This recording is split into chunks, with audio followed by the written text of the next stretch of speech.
Okay, so we will start with our quick introductions. I think we're all starting to get to know each other, but it's helpful to just do names and pronouns and agency um, as we get started. So I will call on folks, and I can start. I'm Sarah Broik with Minnesota Housing. I use she, her pronouns, and I am on the supportive housing team here at Minnesota Housing, focused on the monitoring piece of our supportive housing work. And I will call on Ben next. Hello, this is Ben here. Pronouns are he, him. I work at Claire Housing as a supportive services manager. Thanks, Ben. Carol.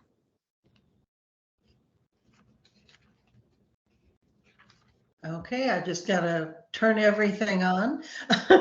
I'm Carol Priest. I work for the Red Lake Reservation Housing Authority as the supportive housing manager. My pronouns are she and her. So Thanks, Carol. nice to see everybody. Deanna. Deanna Hemish. I use pronouns she, her. I'm with Central Minnesota Housing Partnership, and we're an owner-developer property management company. Thanks, Deanna. Graydon, you're next. Hi, everybody. My name is Graydon. My pronouns are he, him, his, and I am a supporting housing officer with Minnesota Housing, working in supportive housing. And Sarah G.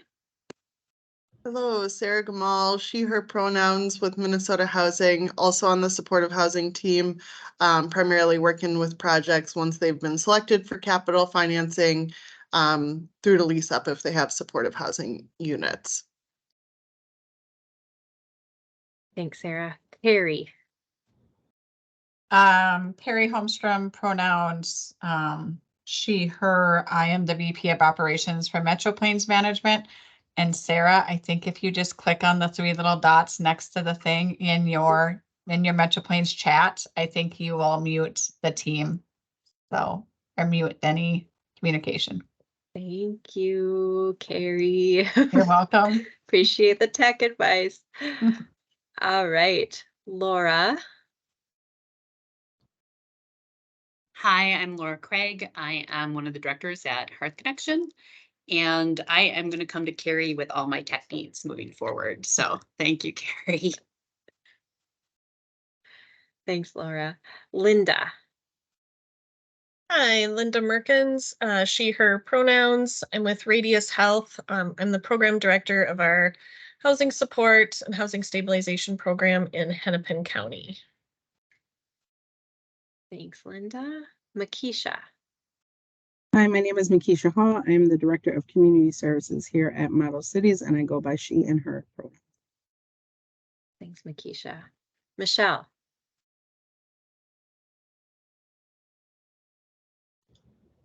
Hi there, Michelle Winslow-O'Leary here, former Vice President of Touchstone Mental Health, now working for myself at Spirit of Therapy, floating on the river down here on the Mississippi, coming to you live. She, her, hers.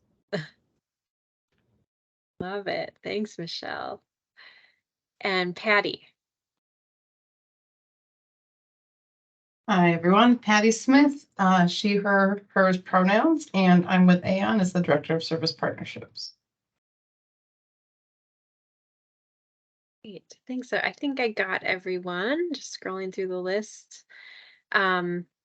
Great. Well, welcome again to another meeting. We will hopefully have a lot of good discussion today, and it'll be fun to hear from the different groups. I'm going to first, before we dive into the work group reports and shares, I'm going to toss it to Sarah Gamal just for some overall thoughts to start us out. Yeah, and I'm also really excited to just hear how all the groups experiences were and sort of what was surfaced during your conversations. And Sarah and I connected with Laura as well. And so just wanted to, so we had a little bit of insight on how some of the groups had, what conversations had come up. And so we had a lot of conversation about wanting to create space for that share out. And wanted to make sure that we were clear on sort of the initial purpose for this work group pulling together in the first place.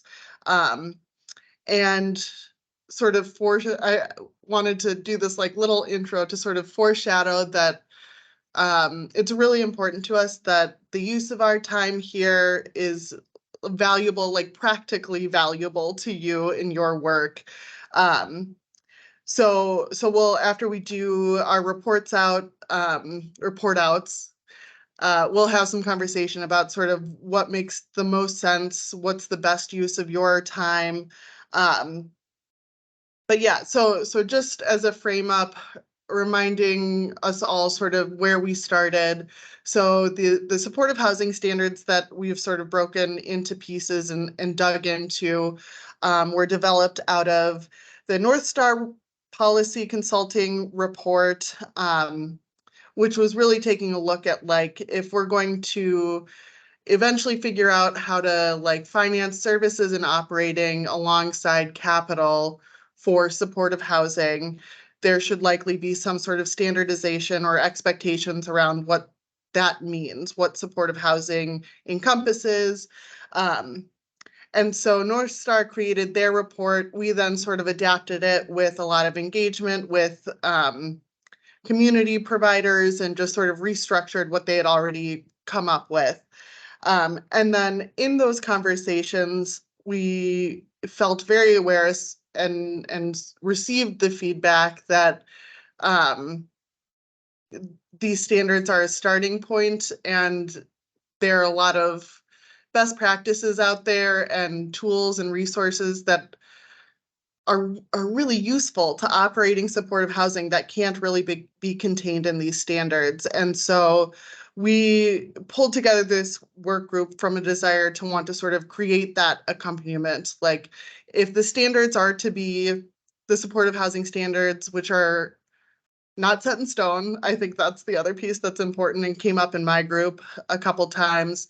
But for them to be achievable at all, it would be great to sort of compile the resources and tools that exist to make them implementable. I think the other thing we went into this work group understanding is that there aren't resources or infrastructure and systemic challenges that make implementing, like truly implementing these standards a challenge. And so I think my work group got lucky in that I had sort of heard this feedback from other groups prior to my work group meeting yesterday. So you'll hear when we give our report out, our conversation was sort of a both and, where we were talking about what exists to like already to achieve our section of the standards, and what are the challenges, what would need to change for these things to be possible for organizations across the state of different sizes, et cetera. So that's sort of my intro to our report out. So in part, I want to validate like whatever conversations occurred. I have found great value in hearing what folks are experiencing on the ground, since I'm not in that world anymore. And I think it's important that we continue to hear those things. So Sarah, I'll pass it back to you to start the report outs, but thanks, y'all. Thanks, Sarah. Yeah, I think we will just go group by group, and like Sarah said, so we've heard like little previews kind of how the various group conversations went, but please share what makes sense to you all to bring to this larger group. The couple things that I noted just generally, but like I said, you can share what you'd like to share, but just how did it go? Like kind of um how did you tackle your small group conversation? How did it go? Things you want to highlight for this larger group. And then we talked a lot last time about thinking about what, if anything, we want to ask Hearth Connection to be talking with folks about who they're meeting with. So if that came up in your group, if you could highlight that, because we'll make decisions at the end on if we have consensus on stuff for Hearth after this meeting. So I'm going to have the guiding principles work group start out, which I know Graydon, you're the lead, but anyone in the group can certainly chime in to share how it went. I was about to say good morning. Good afternoon, everybody. We met last Friday and we had a really great discussion. We talked about a lot of various things, but one of the main things that stood out to me with this group, we were talking about coordinated entry and how there needs to be some innovative things going on within coordinated entry, because a lot of how do I say this? How do I synthesize this? I'm sorry. But but pretty much how they're able to a lot of like the apartments that are available stay vacant because they're not getting referrals, and what's causing that. Experiences that I've seen is like I feel like sometimes coordinated entry may be stretched a little thin sometimes. Um Laura, and anybody else, please feel free to add anything, because I know we talked about a lot of things and I know I overlooked a lot. I can add, I know Carrie and Carol actually were in there as well on Friday, and I'm sure had some other things to add on to this. I think there were, as we were looking at the overall, the guiding principles, what we started to talk about was, as we are selecting information or resources to put under these guiding principles, and we do have a lot of different links to information that's existing, trainings and free things and things that are evidence-based practice. So all of that exists. But we talked about the differences, the different needs in the different regions, the different needs in the way that coordinated entry works from COC to COC. It's dramatically different across the state. We talked about the different needs depending on where you may be and how do we design guiding principles that would actually be applicable to all of the different providers and different services providers, or if what we were looking at was having this bank of resources that people could kind of pick and choose the evidence-based practice that worked. Maybe what's going to work in Southwest Minnesota is going to look different than what's going to work in Bemidji. So understanding that these systems are different and the needs are different. I think we also went through and talked about who would maintain, like if we had a list of all of these wonderful resources, what does it look like? Does it look like we're linking to the resources? Does it look like we're creating new resources? Are we duplicating work for folks who are in this group? And then again, back to that conversation about whose voice was missing at the table, and that is a conversation that has continued to come up. And I think and Carrie, I see you're back on, and Carol, you're on if you have other things you want to add to this conversation. I think we had, I know we all looked and sent various resources that meet the need, but I think there was an underlying question of what is the purpose of the work that we're doing right now? Is this something that people are going to be held to? Is there any funding behind it? Which we already know there is not any funding behind it. So are we setting folks up to have, a list of trainings that they need to have staff go to, but there's no funding to support it? So we don't want to put anyone into that space. And so that overarching conversation really was about that bigger picture. I think another piece of that we talked about is, what's really helpful to staff on the ground? working with tenants, as opposed to what's helpful to administrative people, and giving the higher, you know, philosophical head level stuff, but what really helps in working with our tenants and in both in supportive services and property management.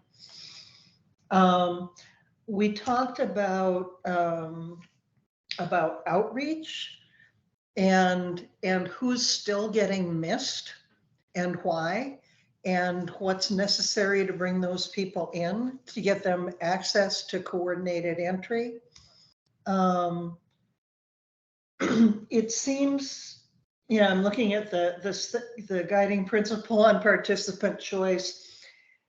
And there's one sentence in there that I think really characterizes a lot of what we talked about, recognizing that while choice is never limitless for households experiencing homelessness, systems have often further restricted those choices. And I think coordinated entry is a huge part of that, you know, in terms of who gets access to coordinated entry, who controls the list, who pulls names from the list, how much good information does a homeless head of household give during an initial interview when they're meeting with the person to do the coordinated entry assessment or whatever that assessment is. And here at Red Lake, you know, we're part of the Minnesota Tribal Collaborative, so we opted out of coordinated entry. We're currently developing our own coordinated entry system for our new supportive housing development that's coming up. But it will be very localized so that when we do the case consultations, we will know the end of it. Somebody on that team will know that, you know, the household that we're talking about and what those kind of hidden things are that create additional vulnerabilities and that would argue for them being next to get a place, a home. But it makes me wonder, what are the minimum standards that HUD has set for coordinated entry? And is there a different way that those can be met statewide without creating the barriers that they do currently?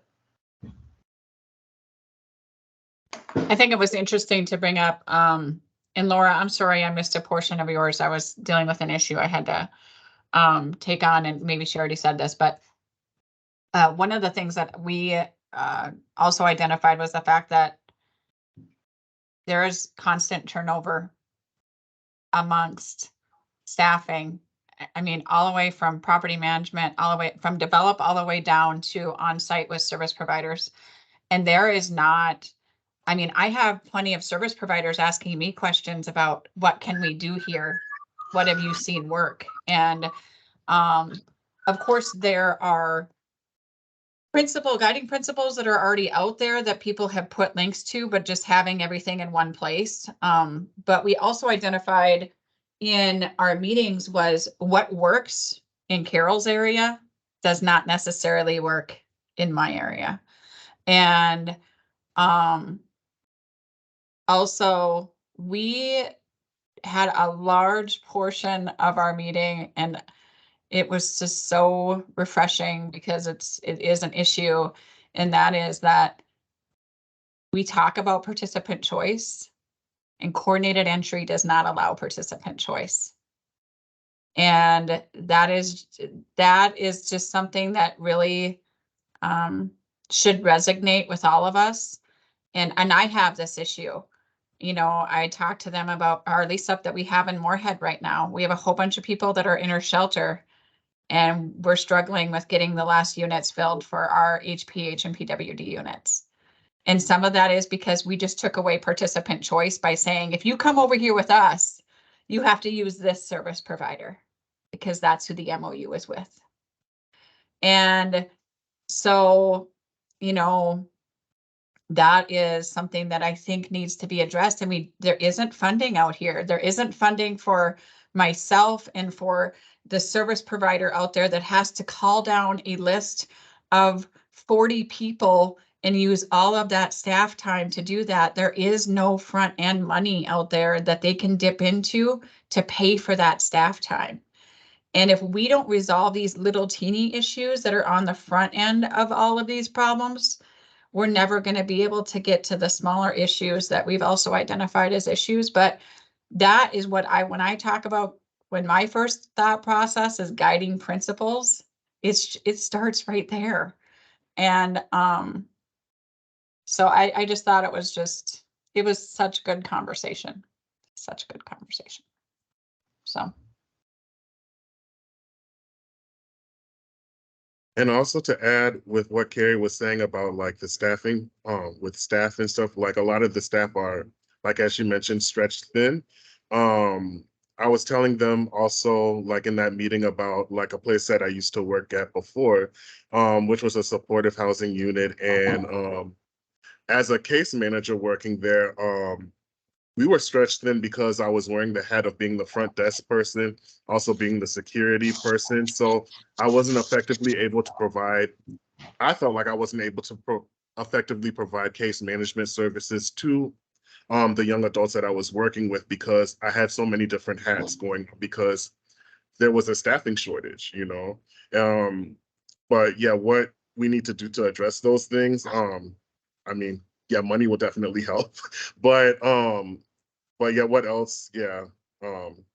That's another question we need to ask. Because it is a big thing. Like like if you don't have like the staff, you know what I mean, then things Well, fall short. and then if you know what, and it's so true, it's so great. And if you don't have staff and we don't have funding, so if the funding, we can't get the funding over here, then we have to allow for more flexibility.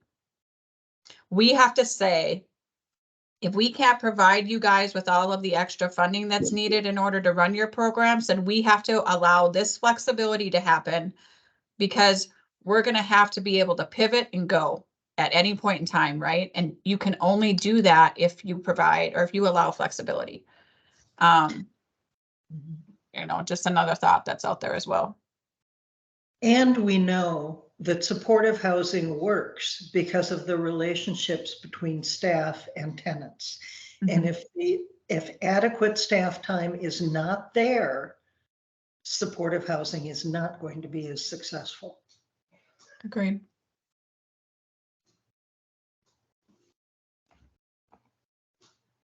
Well, we could definitely spend a whole meeting just on continuing conversation on one group's discussion. But I think I'm gonna keep moving through the different groups, and then we'll discuss after we hear report outs from each group. So thank you. It sounds like, yeah, you guys hit a lot of really key stuff. So next up, the entity qualifications group.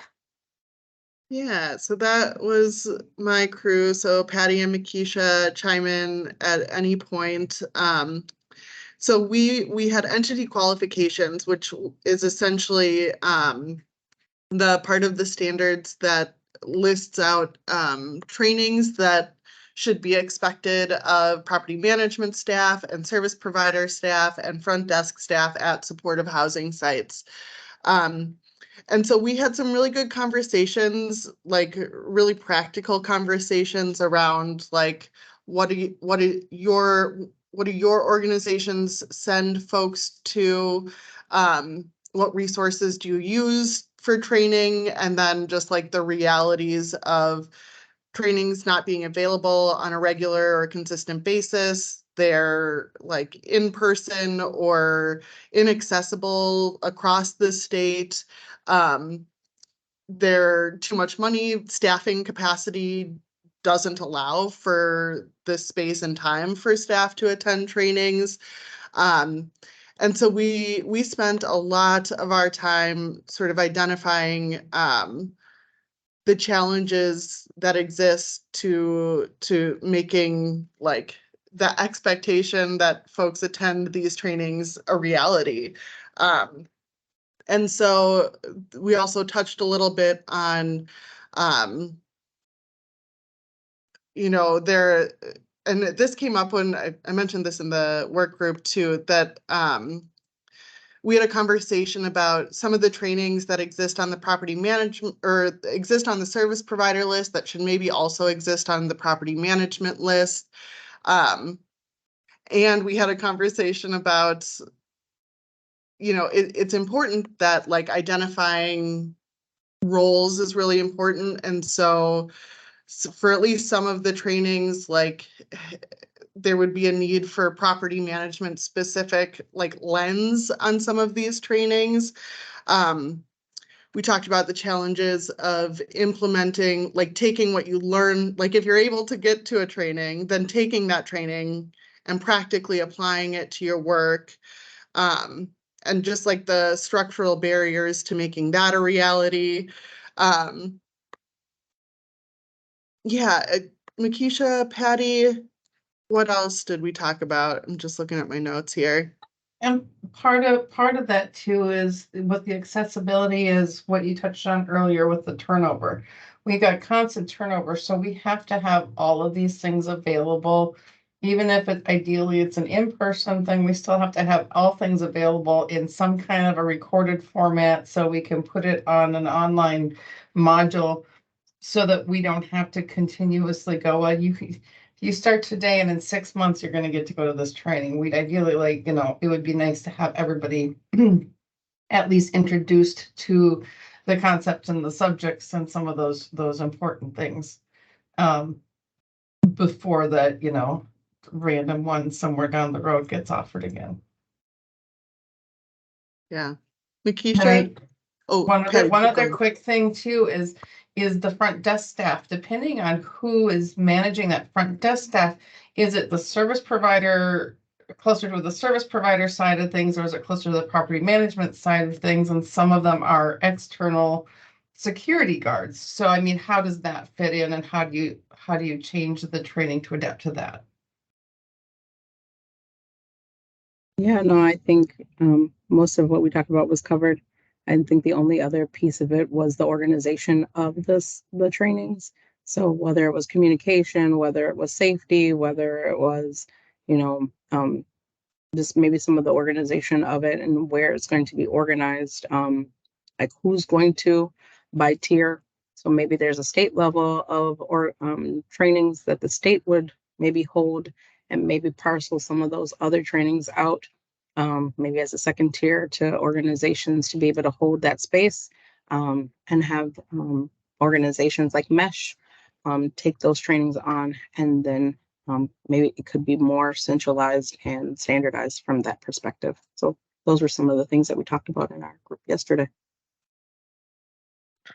I'm so sorry, Jamie, that you literally just joined. We were just chatting about our meeting yesterday and we were just wrapping up. So anyway, just letting you know, we just covered the entity qualifications work group discussion. If there are any highlights that you wanted to share with the group, go for it, but no expectation. I know you're just hopping on.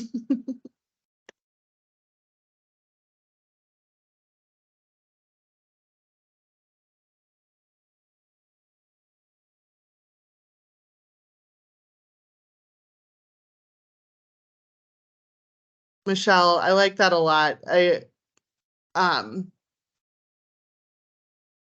Thanks, Jamie. Yeah, and this speaks to the other work group that Jamie and I are a part of, which is why I put us both in this small group. It's and to Makisha's point as well. So there is a desire to have like a statewide curriculum of trainings that should be available and offered, like across the homeless response system, not just supportive housing. And one of the things we talked about being most important was that like staff peer support and like community of practice that's more localized, speaking to what has already been shared around like the needs and how we respond to them look different across the state. And so that support should necessarily look different. So yeah, thanks for all that. And that's our update, Sarah. All right. Yeah, thanks. You guys had a great discussion also. Okay, next, I know we have low representation from the application housing transition work group. It sounds like some various crises happened across people's agencies in the last couple of days. So Ben agreed to jump in and give an update. Yes, hello everyone. Thanks for tolerating my loud shirt on such a tropical feeling day. Is what it is. Yeah, so it is just me at this point. So I will give at least a brief overview at some of the different parts that we covered here. So in the application process that we talked about some. So we talked about mainly what the differences were for the Clare Housing side and the Simpson side, and I think Common Bond is where Allison's at too. So we just kind of highlighted that it really helps just to gather as much information about an individual that is moving in as much as we possibly can. We all kind of like to lean on the housing first model, really as much as we possibly can too. But as a result of that, we sometimes don't always get a full rounded grasp on an individual, and kind of have to fly by the seat of our pants and try and make it work as best as we can. With the harm reduction methodology too, we definitely try and meet folks where they are at. But we kind of have to set some expectations as far as like, yes, we're going to meet you where you're at. No, we don't have a requirement that you are sober or certain other things, but at the same time, like, you have to be a active person in the actual goals that you're working towards, versus just having staff do everything for them, whether it's going to different appointments or doing everything so that individual pays rent. They need to have more of the buy-in, really, as much as it is appropriate too. But we definitely try and make sure that folks understand what their lease says, helping them be as educated with the resident handbook and the different rules too, just so that they have as much knowledge front as they possibly can. Let's see, we talked about making sure that the new residents know how the distribution of the different duties are, both on a services side as well as the property management side too, since if someone doesn't really know what the differences are, it's gonna make it hard for them to really know who to go to for various different things that can definitely pop up in this line of work too. And lastly, we did talk a fair amount, excuse me, of different transitions for individuals, whether it's a voluntary change or a involuntary change, and kind of what leads up to each of those options too. And we kind of spent a fair amount of time talking about safety concerns as far as both of these things go, because obviously folks do have tenancy rights, which can kind of slow a prompt transition for individuals some of the times, even though that can cause a bit of a safety risk for the other vulnerable tenants that we might be providing housing for, whether it's for children or other vulnerable adults, things like that. We talked about other transitions where if an individual moves in, like I think we briefly talked about the coordinated entry piece beforehand, where they're just, hey, this is where you are going to, but they don't have a lot of buy-in into the services that kind of come with it. So we try and get buy-in for that, and they're like, I'm not doing this. Like, I didn't I didn't agree to this. And they just kind of nod their head and everything's fine until eventually it's like, no, this isn't a good fit. And we discharge them from the program side. But because of the tenancy rights, we can't evict them for a while or for various different reasons. And so we kind of are stuck in this weird limbo phase where someone would probably benefit more so from the spots that they are filling. But it's just not a good fit because they were just placed there without having a lot of knowledge into what they were being placed in. Let's see. Other thoughts that we talked about too, that when an individual goes from a supportive environment to then a more independent setting, there seems to be a very large gap. So you're used to having a individual present, an individual there just to kind of help, but you've reached a certain point where it's really, really hard to make the leap of you're fully on your own. You are independent and you don't have that additional help to really fall back on to. And the additional cost of getting out of an environment where, like, whether it's GRH funding or subsidized housing funding, and then you're going to paying full market rate without any help whatsoever. And that makes it really, really hard for individuals to really even want to try. Or folks that do make that leap, they revert back. So yeah, so that was the bulk of what I pulled out. I'm sure Allison and Nidra would probably have additional thoughts as well, but that's what I got. You did a great job, Ben. Thank you. It sounds Thank like, yeah, your group had a fascinating discussion also. Absolutely. And I just want to flag, I mean, it's so interesting. So the way the standards are laid out are intentionally to sort of follow the path of housing, and just hearing like the initial conversation around how participant choice can't be achieved immediately impacts the application and those processes, because you have somebody who maybe that wasn't their choice to be, anyway, just Yeah.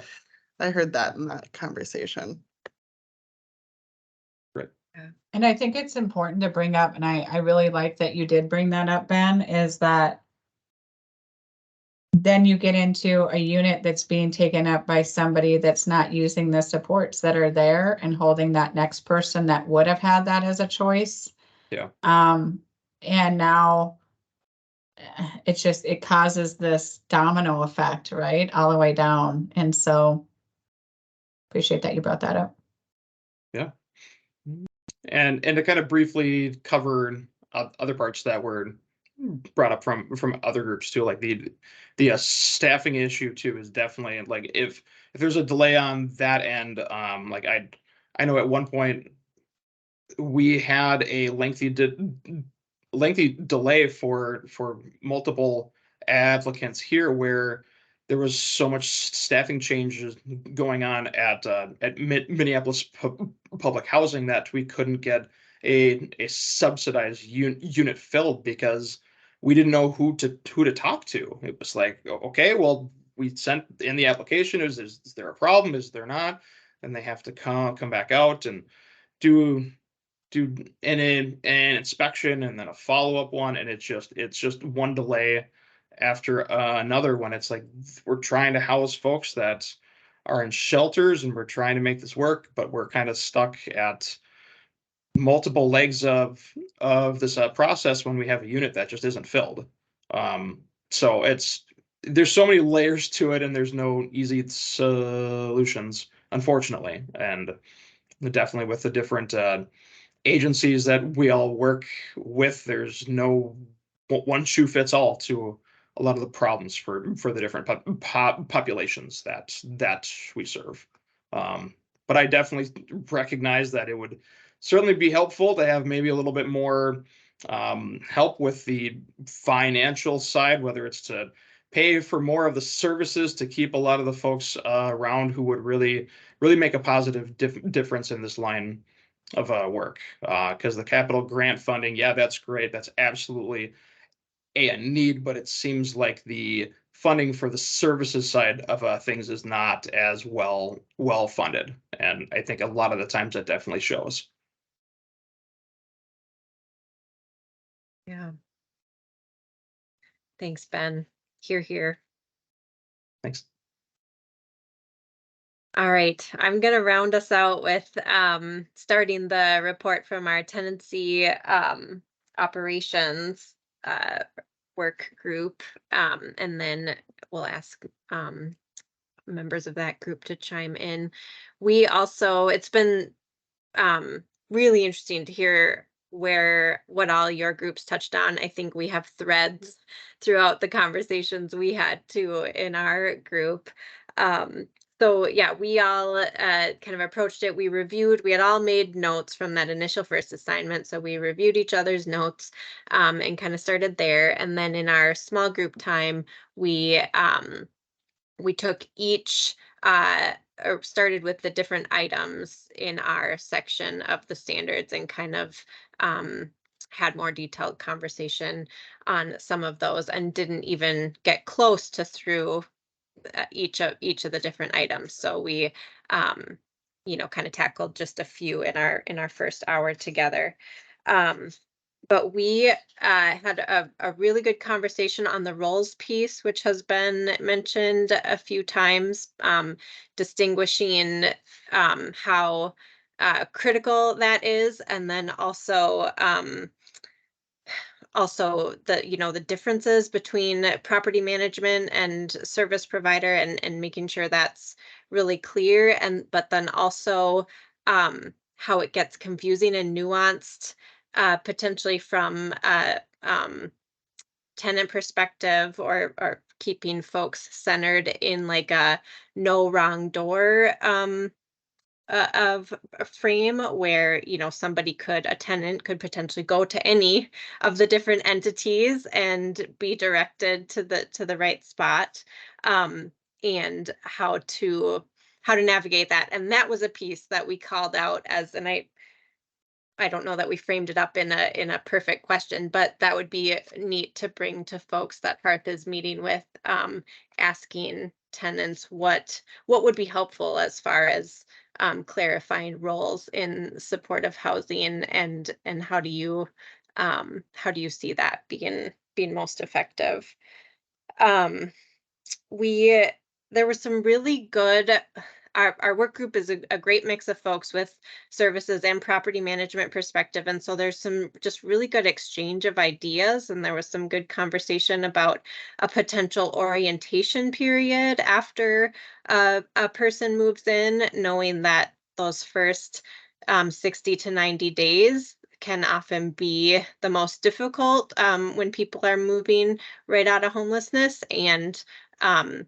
And this was kind of focused on that piece in the standards of flexibility with like lease requirements, and if there was an orientation period, could that allow for some potential flexibility while also being constrained. And Deanna reminded us a lot about property management really wants clear guidance that's that's just like very black and white. I think we talked about.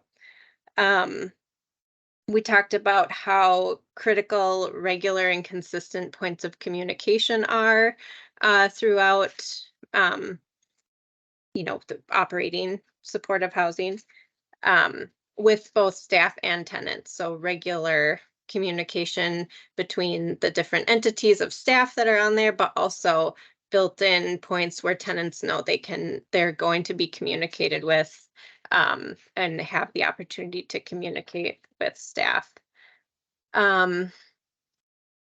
We also, back to like the lease terms piece and flexibility there, had some brainstorming around, could there be some specific thresholds that offer flexibility with the lease terms, and yeah, and there were some good ideas shared. So overall, the conversation was really fun, and I think one takeaway for me was just, and I think what I've experienced monthly when this group gets together is having spaces where people who are working in supportive housing are sharing ideas with each other um is just really helpful, and the real time kind of communication is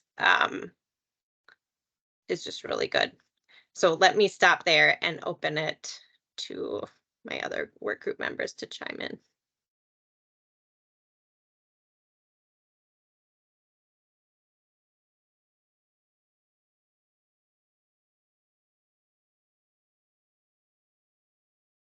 I think Sarah hit it. I think coming from the property management side, it was very, I mean, having staff always know it's either yes or no, it's black and white, it's cut and dry, and having some of these other implementations into supportive housing, it's definitely a different way for at least my staff to have to think about supportive housing units and how they work. So definitely, we do a lot with LSS, so Jamie and her crew, and we do a lot of stuff with, weekly meetings and having those touching base on tenants and I think that's really important to do to make sure everyone's on the same page and to make sure everyone's doing stuff correctly. So that was another takeaway. I think everyone was, yeah, having those monthly meetings or those weekly meetings is very important as well.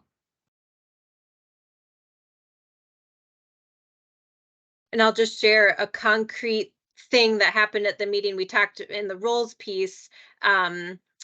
Mari Jo had just seen a training on trauma-informed care that is focused on property management that's being offered through Corporation for Supportive Housing. And so she shared that with our group. So that was just a good example of like, yeah, how do we make this kind of stuff like widely known and available?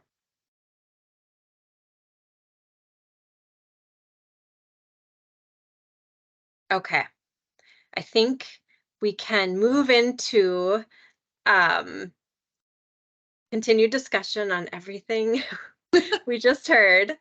And yeah, Sarah, do you want to Yeah, start that part out?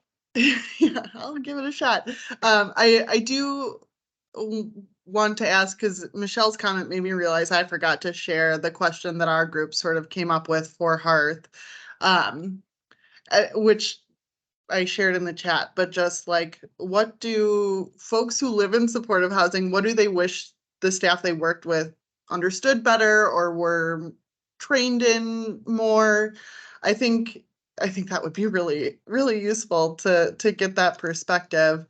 But so curious if others had specific questions that came up for them.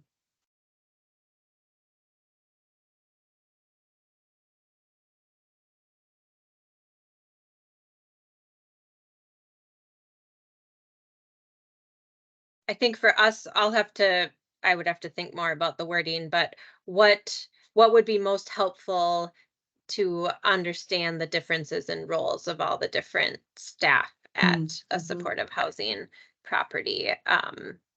And I don't know how, I think we had ideas in our group, like, should there be like a cheat sheet, who to go, that you like a handout? Here's who you go to for each of these different things, and it would be helpful to know from people if something like that would be useful, if there's something different. And then I think also the um, asking folks about that, would you rather have specific people that you go to for, or kind of like, how do you handle it?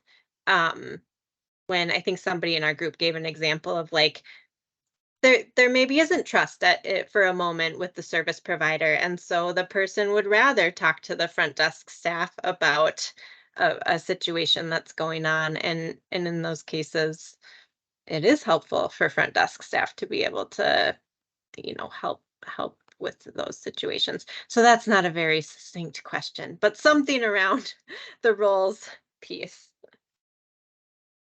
I agree with you, Sarah. I think we hear that a lot on the on the resident side of things is knowing the difference between going to a property manager versus the case manager when it comes to rent and how much they're paying on the housing support side is a large confusion. And then unfortunately, what happens is sometimes they develop those relations, and it's not unfortunately, I don't really want to say it that way because that sounds negative, but there's a lot of times when our residents will develop that relationship with the front desk staff because they're there all of the time before they develop the relationship with the case manager. And so, and sometimes that has a little bit of a revolving door with staff as well. And so they're constantly getting a new person and they don't know who to go to anymore. So there's just too many people to go to for different things. And so they just throw their arms in the air and say, you know, heck with it. I'm not going to do it because there's too many people. I think trying to simplify that would be great. And then how can we do that? And I see Michelle put a fabulous draft of a question into the chat. Thank you, Michelle. Yeah, that's great. And if others come up as we're just talking, feel free to throw them in the chat too. So when we first pulled this group together, I think we knew it would evolve for sure, sort of like what the output of this work group is. And it does seem like terribly naive in retrospect to think we might come out of this work group with like a handy accompaniment of like, here are some best practices and resources that you can turn to for supportive housing, like operating supportive housing. And I think that one of the things that has felt really valuable in these conversations is that sharing of information on what does exist, because we only know what we know, we don't know what we don't know, and different parts of the state know different things. And so like, how is there a way for us to share our knowledge and expertise in an ongoing way? Because the other thing that's true about like having a handy dandy like best practices book is it's out of date in a month. And so I'm very curious to hear from you all about what would be most valuable to you. I've heard a couple things, or a couple things have sort of bubbled up for me that feel like they could be valuable, like ending points for this work group, or like products and outputs just feel like terminology that I'm not familiar with and shouldn't be throwing around, but that is what I'm going to do here. Like if the output of this work group is a web page that does have links to resources, so we're not like having to update the content itself, that it's linking to the place that it lives. You know, the CSH trainings that are really valuable, they came up in our work group, CSH and Mesh, and oh my gosh, there's another big one that I'm missing right now. But just like a place where anybody who's interested in operating supportive housing or is operating supportive housing could go. You know, the standards could live there, and sort of like these resources that are a supplement to those standards could live there.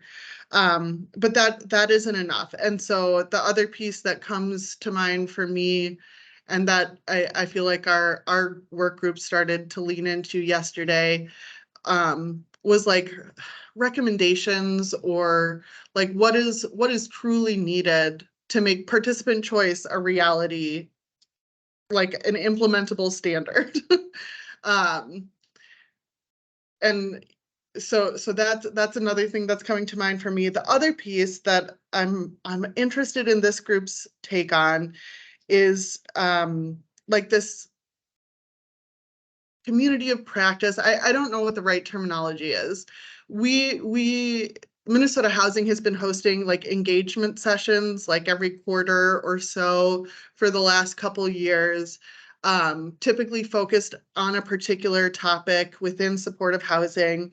we found a lot of value in like providers directly sharing with each other what's worked well. And it's a Minnesota Housing run space. And so that means it's inaccessible in a number of ways for a number of reasons for a number of folks. And I would be interested in what like a similar concept might look like that isn't held by the state, but could be supported where reasonable by Minnesota Housing or other entities that are doing are funders that have requirements that must be met. And so like having us there to answer questions might be helpful. Having us hold all the power is not. So I'm curious your thoughts on what something like that might look like. The last thing that comes up for me is the Supportive Housing Alliance that sort of is spearheading the standards work and trying to figure out, help figure out sort of that services and operating align with capital financing. Like we know there's a huge gap here. That group is in dire need of like both lived experience, expertise, and like industry experience. So like providers like you all that are doing this work on the ground. And so there's a part of me that's like, well, maybe you all are experts. You're experts at what you do. And maybe there's value there too. So these are the things that have come up for me is like, would this be useful to you all in your work? Or what of those things would be useful to you all? What would be useful to the continued evolution of supportive housing across the state of Minnesota? I don't know, I've said a lot of things now, so I'm going to be quiet and read some of the stuff in the chat. You guys chat. Let me know what you think. Sarah, can I reframe this just so I'm sure that I'm hitting the three things I think you're putting out there? Is one is a resource board or page where all of these live links are going to live, right? That's one thing. So it's live links that go to training. The other is a community of practice gathering. So that would look like either a regional gathering of providers if we want to do it that way, or it'd be something that might be statewide. And maybe it's statewide quarterly, regionally every other month or something along those lines. With the idea that that would have some agenda to it. So there's an outcome from that community of practice. And then the third thing that I think I just heard was maybe an advisory group or some group that then goes back to that Supportive Housing Alliance who's kind of setting these goals out into the supportive housing community. Is that those are the three? Yes. Okay. Yes. And a couple of things I'll name. One, I think what that community of practice looks like should be entirely driven by people who would benefit from that. So like how that's structured, totally up for debate. I also think the like advisory arm or board or whatever, that could also just be like a representative from the community of practice bringing stuff. Like I'm also open there, just throwing stuff out there.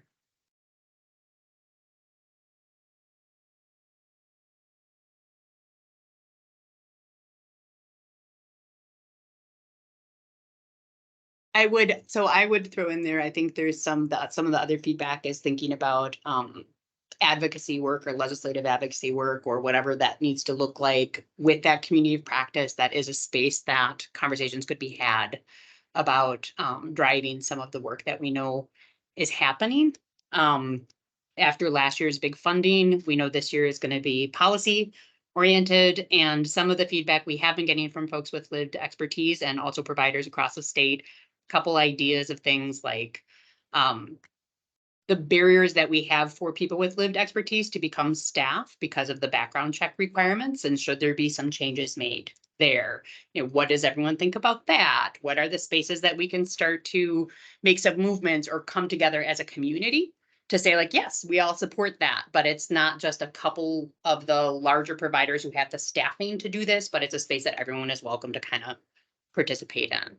So that was one of the ideas that has come out of some of those listening sessions with providers. That might be something for you all to consider, is as part of the community practice, it could look like advocacy, it could look like training, it could look like holding a space for folks to talk to each other. But I also am recognizing, and said to Sarah, that I think one of the concerns we had with just like bring everybody together is nobody's got a lot of time to just come together and talk about something without an agenda.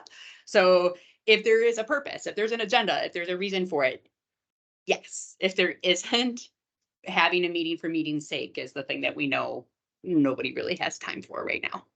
So any other feedback around whether that's a good idea or people would be interested in gathering, or you think?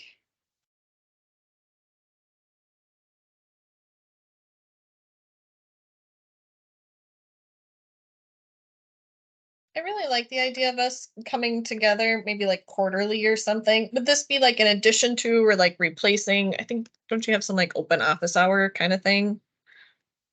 I think that's a good question.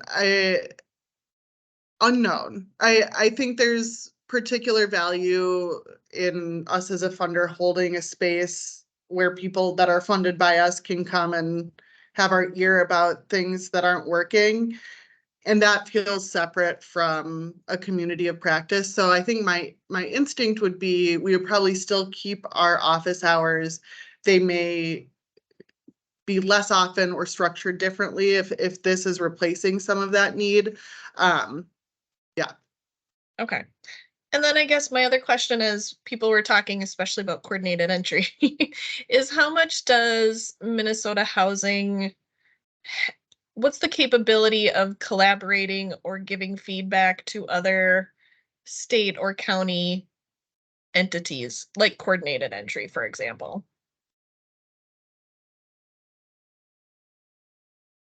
I feel I'm so conflicted on this.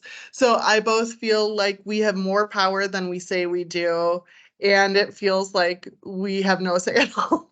So like it feels like both things are true. We cannot direct, or we don't have a way to like directly influence policies of any coordinated entry system. And we do a lot of like collaboration with COCs on like improving coordinated entry and how it's working on the ground. I think so.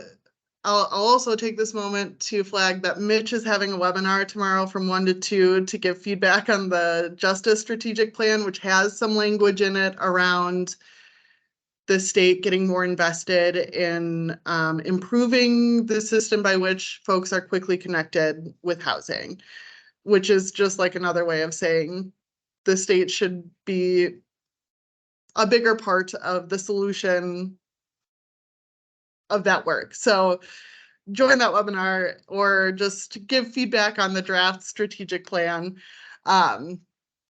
Yeah, anyway, I don't think I answered your question, Linda, because I don't have a great answer. No, I mean, you kind of answered it, because I guess my thinking is that if providers or management companies are coming to Minnesota Housing and saying we can't fill our units because of these specific things that are general across like a specific COC or across the state, then are you able to take those concerns somewhere, not necessarily fix it, but at least bring those concerns to those areas, so hopefully those areas can address them? I would say yes, like we are, when those come to us, we do, you said it exactly right, Linda. We often don't have a quick fix, but we're tracking all of them. And we are, like Sarah said, we have a lot of communication with the COC coordinators. So we circle back and we say, here's, the 4 properties that reached out over the last couple months. What's your take? What's brainstorming we can do. And yeah, we're very much like in the middle of trying to figure out what our role is, or like what next steps are with all of that. But we're definitely tracking everything and trying to, I think, to Sarah's point, like it's in the draft strategic plan, Mitch plan. And yeah, I think the cool thing around coordinated entry is everyone involved agrees that we want to house people quickly and end homelessness across the state. And so if when ground the conversation in that, it's like, yeah, we all are trying to figure out the same thing. But there's someone already said it. There's not an easy answer. And it works different everywhere around the state. I would add that I think for state resources, the consideration around coordinated entry is the eligibility requirements that get tied to coordinated entry. So you are looking at, there is some, I think there's been some interesting changes that MHFA, for instance, has done in the last RFP, where if there's a specific population that you're surveying, that you can, there's a lot of ways to have state resources get utilized, and coordinated entry is an absolute requirement for HUD COC dollars, but it is not an absolute requirement for other funding. So I think there's some other pieces about, when we talk about multiple pathways, we talk about multiple doors, different ways to do things. There are considerations to be taken about how to expand coordinated services or coordinated entry. It doesn't all have to look exactly like the HUD one door, which it's so variable, Linda, from COC to COC. It is such a different experience if you're in, Southwest Minnesota versus Hennepin County versus St. Louis County, or it's just a very different system. So I think state DHS and MHFA and other folks have policy decisions in that space, but that's not the folks who are, it's a bigger issue that I think could get talked about or considered or thought about. And I think little changes have been getting made incrementally about what is required, how is it required, how long do you have to continue to go through a process before you can, work and house someone directly. There's been a lot of movement in that space. And maybe there could be more movement in that space. That is the biggest, I will tell you all that is the biggest piece of feedback we're getting from people with lived expertise over and over and over again, is how broken that system is for them, and how much they don't understand it, and how much it doesn't make sense, and how re-traumatizing it really is for folks to go through. And that has not been limited to one particular area. I hate to say this, but it has been a statewide bit of feedback. So I think there is something that, when we're talking about folks who we're serving, if that really is the goal, which we all agree, it's to get people housed as quickly as possible, but it's also to cause the least amount of harm while doing so, then this conversation bears the time that it's going to need to have a better system in place across the state. So that's where a community of practice could come in to inform, like what has worked, what are some of the alternatives. There are some coordinated entry things that are so creative and interesting that happen around the state too. And coordinated entry, lists managers who are willing to do some really interesting things to get people housed quickly. And I think this is the matter of like, what are the best practices? What does that look like? What's the creative problem solving? What resources really should be in there? We rolled this thing out in 2016. Great. Now what? It's been some years. Should we be taking another look at like what should be in and what shouldn't? And those are just few things that I think I'm hearing from folks with lived expertise, and I'm hearing it from providers. And then we are, putting into some lovely documents and sending back out to our government partner friends, and would certainly share with all of the providers who are interested too.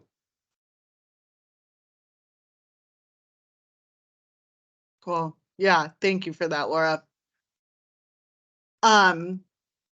So what I'm thinking is, I haven't heard any sort of like loud, yes, we want this. This would be really useful to me. Please do this.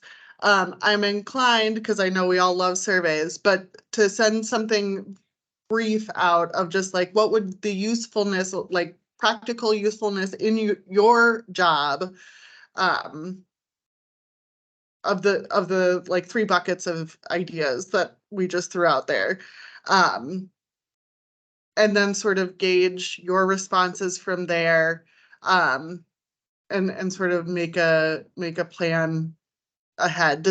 How does that sound to folks? Or do folks feel like they know where you want to go?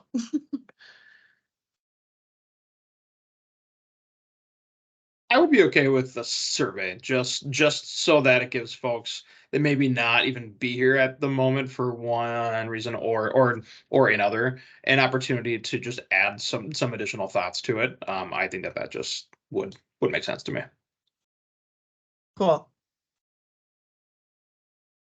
For me, Sarah, it would be helpful to know like what resources do we have available? Because that also helps to know like how far and how expansive we can go with this. I think that's for me, I've been here for maybe 2 or 3 meetings. So I know I missed some previous. It would be helpful to know how far is the scope? Yeah, and I can try to answer that. And Sarah, jump in if you want. So this initially was designed to be like a 6-month work group, which depending on what we decide to do, it could potentially still just be that, which would leave us with, I think, 1 or 2 meetings left.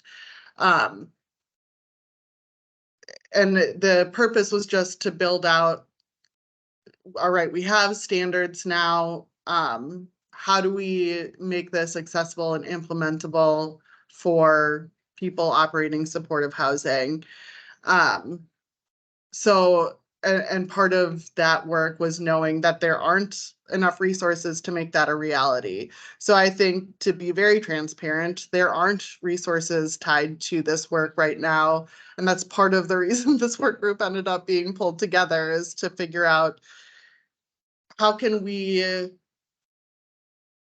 yeah, like what resources in terms of like external trainings and best practices, what does exist, and what is needed, and what resources would it take to achieve those things.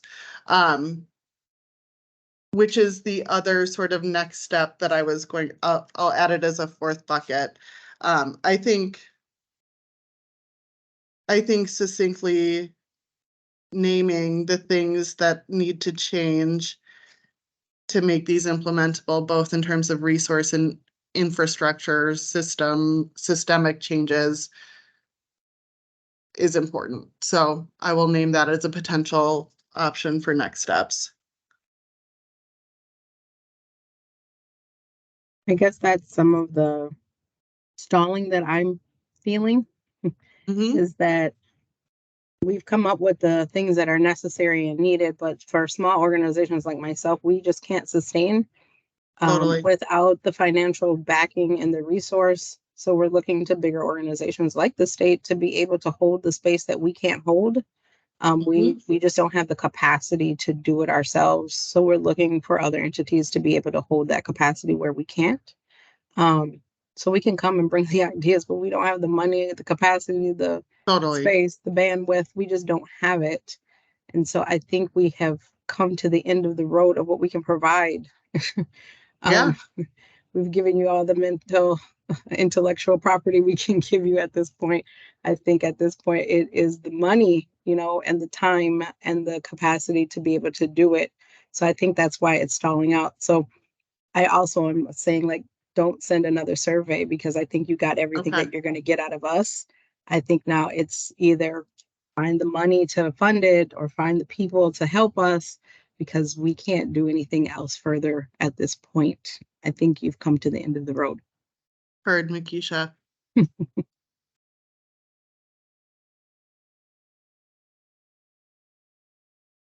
All right.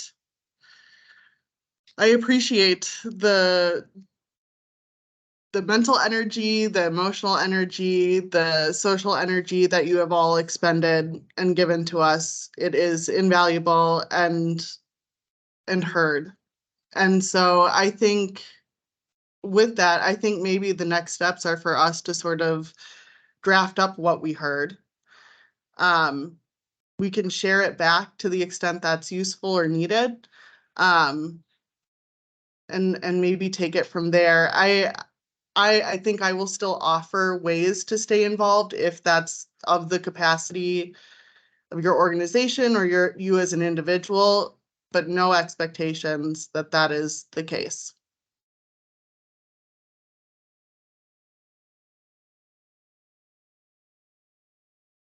All right. Thank you all so very much. I just think you're doing great work. Yeah, this is so helpful. Thank you. Thank you. Everyone. Thanks, Thank you. everyone. Bye-bye. Everyone. Bye. Bye. Have a great day, everybody.